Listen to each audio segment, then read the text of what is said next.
Hi everyone, this is Margaret Manning with Boomerly.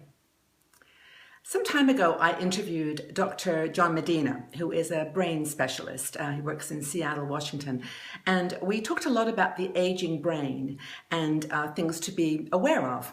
And, of course, we covered the topics that you would expect, that when you're talking about brain health, you just have to think about body health and exercise, get lots of sleep, and manage stress. So, how you're treating your overall body is going to impact a healthy brain. But we also talked about something which was quite intriguing, and that was about the power of nostalgia. As a way of keeping your brain healthy and your body happy. And we talked about lots of different things, and he is a strong believer that this is one of the factors that really does, create a healthy, dynamic brain and prevents some of the diseases like Alzheimer's and dementia. So a couple of ideas that I would suggest that you can exercise just to practice this introducing nostalgia into your life. I think the first thing that is really wonderful is to do like a memory walk. And I don't even know if that's a proper term, but it's just that idea of sitting down or lying down in the evening just before you go to sleep and taking yourself to a place, a memory that has stayed in your mind, and really walk around it. Walk around it in the depth and breadth. I mean, where you were, who you were with, what the sounds were, what the scents were, colors. Just the nature that you may have been surrounded by. Every detail will help your brain to kind of trigger these memories that will help your brain to stay strong. So a walking memory exercise, I think, is a great one.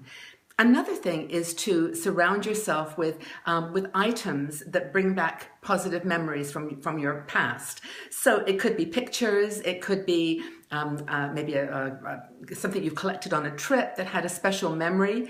I often look at things I purchased, sometimes very simple things, when I'm traveling, and they just bring back the whole feeling of where I was that moment, and with whom and what we were doing, and it's just very evocative.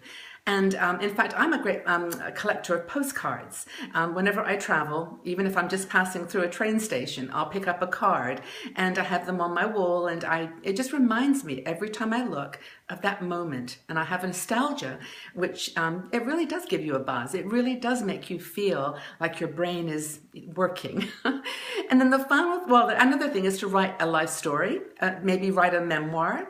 I talked about this with Dr. Medina, and he's a great believer in this practice as well. And I think that telling your story is a really great way to generate nostalgia.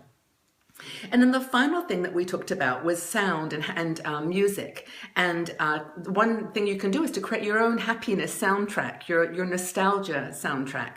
All those songs that you listened to when you were younger, or ones that even today have memory for you that will take you somewhere, will have a memory associated with them that's powerful.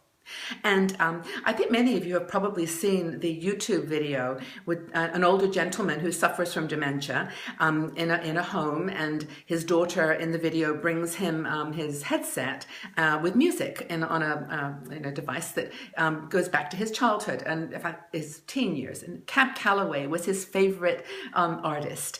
And as he puts the headphones on and listens to the Cab Calloway, this man who has been basically, non-communicative, very just in his own little world, silent and quiet, starts singing. He remembers all the words. He starts snapping his fingers, and he is so energized by this music. It's really cool. It's a very cool video.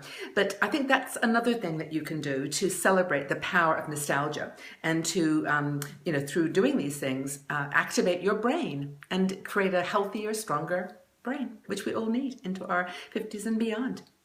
I'd love to know what you think about this. I mean, do you agree that nostalgia is a really important thing to give us a perspective on life and obviously perhaps stimulate and improve the health of our brain?